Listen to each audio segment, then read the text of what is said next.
Hello everyone. अपराधी mastermind की क्रूर साजिश के रास्ते में परिवार का सफाया हो गया। आज हम आपको बताने जा रहे हैं चौहान फैमिली मर्डर केस के बारे में। तो चलिए जानते हैं पूरी कहानी इस वीडियो में। दरअसल इनमें 8 सप्ताह के बच्चे से लेकर 51 साल की दादी तक शामिल थी। लेकिन जब ब्रिटेन के सबसे चौंकाने वाले अपराधों में से एक में एक ही परिवार की 3 पीढ़ियों को खत्म कर दिया गया, तो उम्र या लिंग की कोई सुरक्षा नहीं थी। अमरजीत और नैन्सी चौहान और उनके 2 बेटे और श्रीमती चौहान की मां चरणजीत कौर, जो भारत से अपनी पश्चिमी लंदन स्थित घर का दौरा कर रही थी, सभी निर्दयी लोगों के हाथों मारे गए, जिन्होंने कब्जा करने की योजना बनाई थी। श्री चौहान की धुलाई कंपनी शिबा और उसका उपयोग नशीली दवाइयों की तस्करी के लिए करते थे। उन्होंने चौहान और श्रीमती कौर को मार डाला और फिर अपनी भयावह क्रूरता को छिपाने के लिए झूठ का जाल बुना। कल हजारों पुलिस अधिकारियों की 2 साल और 10 मिलियन पाउंड के 8 महीने के मुकदमे के बाद 3 लोगों की हत्याओं में उनकी भूमिका के लिए दोषी ठहराया गया।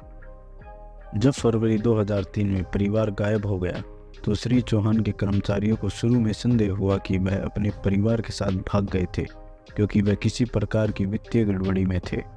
लेकिन लगभग 1 महीने बाद जब श्रीमती चौहान के भाई ओंकार वर्मा ने न्यूजीलैंड से उड़ान भरी, तो एक और भी भयानक कहानी सामने आने लगी।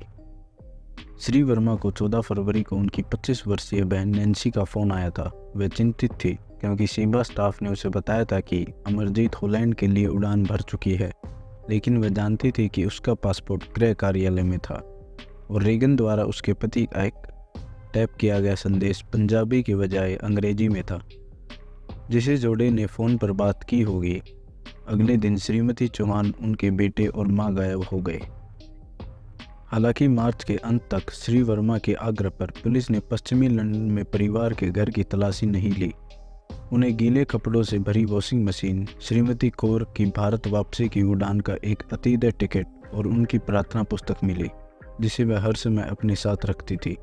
3 सप्ताह तक परिवार के बैंक खातों को छुआ नहीं गया था और भारत की यात्रा ने पुष्टि की श्रीमती कौर वहां नहीं थी।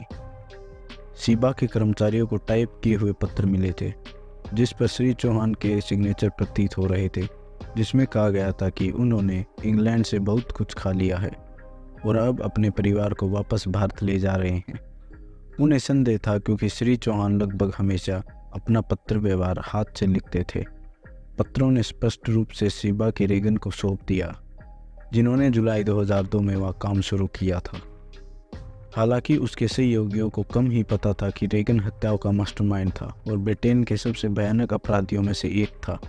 अपनी एक बार की भव्य जीवन शैली को बहाल करने के लिए सब कुछ करने के लिए तैयार था। लेकिन गार्जियन बता सकता है कि वह एक सुपरग्रास भी था, जो चौहानों को मारने के लिए स्वतंत्र नहीं होता अगर उसे जेल से जल्दी रिहा नहीं किया गया होता, क्योंकि उसने अपने साथी गैंगस्टरों के खिलाफ महत्वपूर्ण सबूत दिए थे।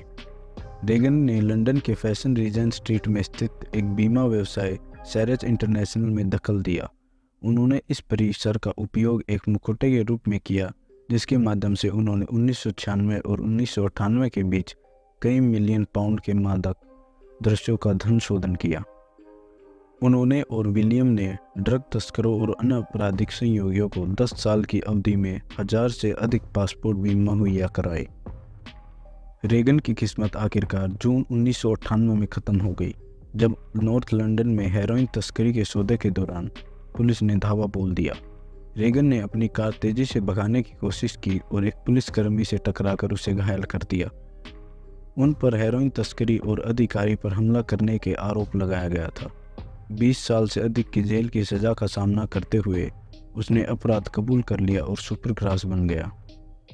राष्ट्रीय आपराधिक जांच दस्तों के अधिकारियों ने उनका 15 बार इंटरव्यू लिया और उन्हें 100 मिलियन पाउंड के कोकीन तस्करी गिरोह के बारे में जानकारी दी, जिसके कारण 1 दर्जन शीर्ष अपराधियों को दोषी ठहराया गया और लाखों पाउंड की ड्रग्स राशि जब्त हुई। रेगन ने 5 साल की जांच पर काम कर रहे अधिकारियों को जानकारी प्रदान की, जिसमें 5 अलग अलग परीक्षणों से जुड़े मामले में 15 लोगों को दोषी ठहराया गया था। रेगन के सह प्रतिवादियों ने दोषी नहीं होने का अनुरोध किया, लेकिन उसके लिए धन्यवाद कि उन्हें लंबी सजा मिली। एक पूर्व साथी कैदी जो अपना नाम नहीं बताना चाहता था, उसने कहा, मैं जानता था कि उसके जीवन पर अनुबंध थे, लेकिन उसे इसकी कोई परवाह नहीं थी। उसका रवैया ऐसा था कि चलो इसे ख़त्म कर लें। किसी भी तरह से वह चुप नहीं रहने वाला था। मेरा विश्वास करो, जब वह जाएगा, रेगन धमाके के साथ बाहर जाएगा, पैसे कमाने के लिए बेताब, और यह जानते हुए कि वह एक चलता हुआ मरा हुआ आदमी था। रेगन ने शिवा पर हमला कर दिया। उन्होंने व्यवसाय को 3 मिलियन पाउंड में खरीदने की पेशकश की, लेकिन उनके पास पैसे नहीं थे। इसकी बजाय 12 फरवरी 2003 को स्टोनेज के पास एक बैठक के बाद 3 लोगों ने श्री चौहान का अपहरण किया और उनके कोरे कागज़ पर कई जगह सिग्नेचर करने के लिए मंजूर किया, जिस पर बाद में उन्होंने अपने नकली पत्र टाइप किए और शिवा का नियंत्रण रेगन को सौंप दिया। लेकिन योजना को सफल बनाने के लिए परिवार के बाकी लोगों को भी मारना पड़ा। अभियोजन पक्ष के रिचर्ड ने कहा, इस योजना की सबसे चौंकाने वाली विशेषता यह है कि इस योजना में शामिल लोगों को यह एहसास हुआ होगा कि अमरजीत चौहान का गायब होना विश्वसनीय नहीं लग रहा होगा। यदि ऐसा प्रतीत होता है कि उन्होंने अपने परिवार को ही पीछे छोड़ दिया है। 9 अप्रैल 2003 को पूर्व प्रचारक 41 वर्षीय बेलिंडा के फ़ोन के कॉल के साथ मामले ने एक बड़ी छलांग लगाई, जिनकी 50 एकड़ की डेवोन संपत्ति पर शवों को पहले उनकी जानकारी के बिना दफनाया गया था और फिर खोदकर समुद्र में फेंक दिया गया था। रेगन ने दावा किया कि वह मिस ब्रूविन से प्यार करता था, लेकिन उसने उसकी बातों को अस्वीकार कर दिया और इस बात से इनकार किया कि उसका कभी भी कोई रोमांटिक रिश्ता था। मिस ब्रूविन बैलिस्टिक हो गई जब वह 20 फरवरी 2003 को योजना से पहले स्टूडेंट डोवेन में अपने दूर खेत में लौट आई और उन्होंने रेगन, डॉनसरी और रीस को एक खुदाई खोदते हुए पाया। जब पुलिस खेत की खुदाई करने के लिए अंदर आई तो वह हैरान रह गई, लेकिन रेगन ने जोर देकर कहा कि वह निर्दोष है। यह आखिरी बार था जब उन्होंने बात की थी। रेगन का घर फोर्ज क्लोज, विल्टशायर में एक झोपड़ी बेदाग पाया गया। इसे जल्दबाजी में दोबारा सजाया गया था और फोरेंसिक जांच में धूल का एक भी कण नहीं मिला।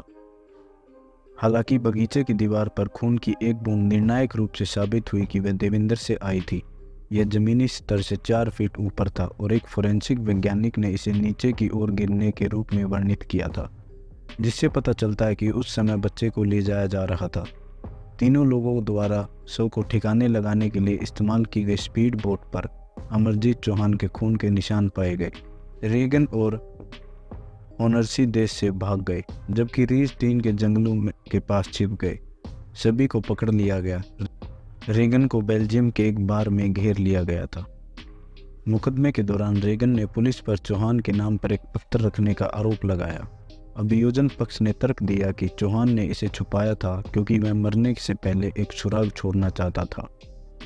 श्री और श्रीमती चौहान और श्रीमती कौर के शव अप्रैल, जुलाई और नवंबर 2003 में समुद्र से बरामद किए गए थे। पोस्टमार्टम रिपोर्ट से पता चला है कि श्री चौहान को नशीला पदार्थ दिया गया था और उसका गला घोट दिया गया था और उनकी पत्नी की खोपड़ी को हथौड़े से तोड़ दिया गया था। श्रीमती कौर का शरीर इतनी बुरी तरह से सड़ चुका था कि कोई भी निर्णायक जानकारी उपलब्ध नहीं हो सकी। रविंदर और देविंदर के शव कभी नहीं मिल सके। मैं आशा करता हूँ आपको हमारी वीडियो पसंद आई होगी। ऐसी वीडियो देखते रहने के लिए प्लीज़ हमारे चैनल को सब्सक्राइब करें।